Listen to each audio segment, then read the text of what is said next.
Well, there's definitely a lot going on in my room today. First of all, I'm wearing pink. There's a lot of color in the background. It's kind of dark, but it's light up here.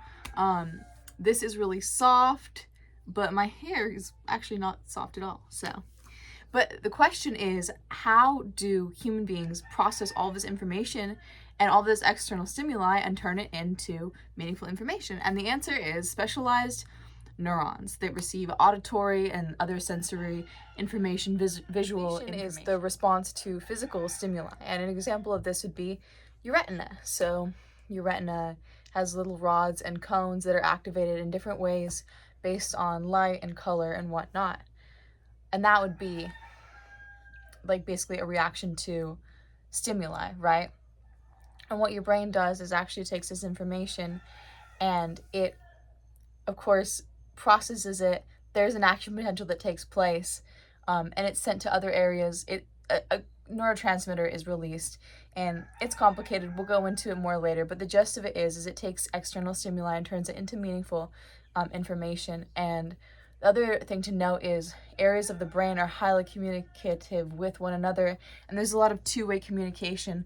So something as simple as you looking at one thing is not just you looking at that one thing. It's taking that external stimuli and integrating it with all of these other parts of your brain, memories, other stuff, just like so much information. Like think of every time like you saw the color black and like what the color black means to you.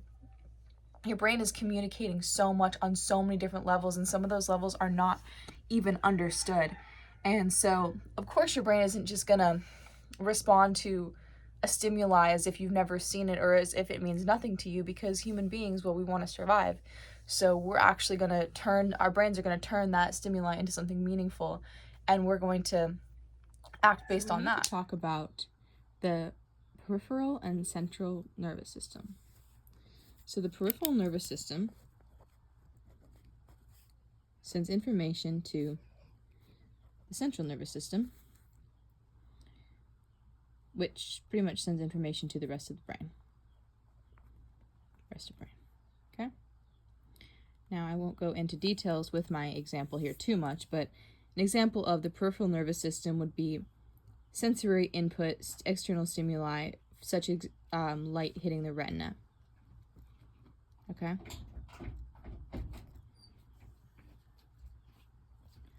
Now, this gets sent to the central nervous system through a couple different pathways, but basically the rods and cones are going to send this information about the light that's being received to a couple different sets of secondary cells, and that's going to be sent to the optic nerve. And the optic nerve is going to basically communicate with the rest of the brain. Now, it's actually not as basic as it sounds. It's really complex how we get from here to here. But one thing I want to point out here is that this sensory input, we have these specialized neurons, which are receiving the sensory input, sending it to this nerve, and then that's communicating with the rest of the brain, is very similar for a lot of our other systems. For example, we have another type of specialized cells for when it comes to auditory input, and then we have the auditory nerve, and then the rest of the brain gets alerted of this. So basically, that's it.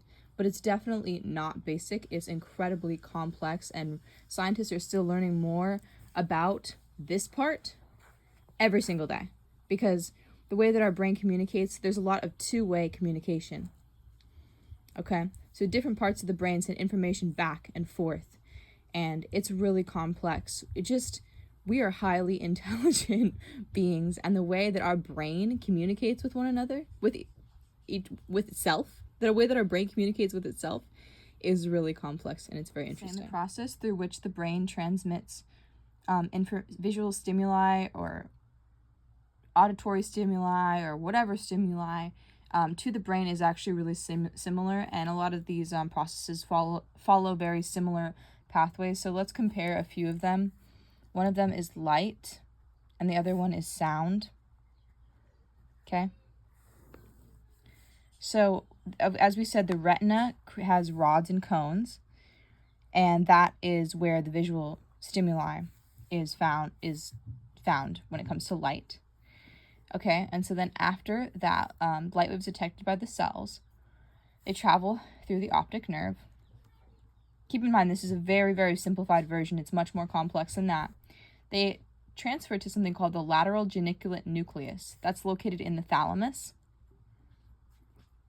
The thalamus then projects to the visual cortex. And here at the visual cortex, information is sent to and from the visual cortex, different parts of the brain. This helps fine-tune and determine our behavior. This is incredibly complex. But here's a simplified version. And you can see how sound parallels it. So there's a fluid-filled chamber in the inner ear. The cochlea will just... As we were saying, this information is then transmitted to the auditory nerve and a structure called the medial geniculate nucleus. Then that is sent to the thalamus and projected to the auditory cortex, which is located in a different part of the brain than the visual cortex. That then has two-way communication with other different parts of the brain.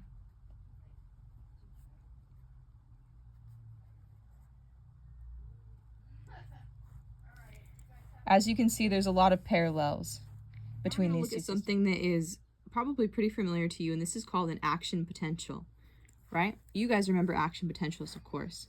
So this is a rod. Now this rod is currently active. It's active in dim light. The sodium channels in this rod are kept open by something called CGMP. So sodium ions flow into the rod, partially depolarizing this rod, and the rods continually release a neurotransmitter called glutamate. Now, in the case of bright light, it bleaches the rhodopsin molecule. As a result, this is broken down, and the sodium channels close. Sodium ions cannot enter, hyperpolarization occurs, and glutamate release is blocked. This happens on some level in every single neuron, whether it's a specialized neuron like a rod or a cone, or those little hair cells in the inner ear. Action potentials happen on every level. The neurotransmitter is released, and it begins to affect the second layer of cells, and on and on and on. A lot of information. And at this point, you might be wondering, okay, so basically, in the case of auditory and visual, this information I'm receiving, going through all these things, these different nerves, and it's getting sent to either an auditory or a visual cortex. Just giving these two examples because it's the easiest, but obviously we have five senses, okay?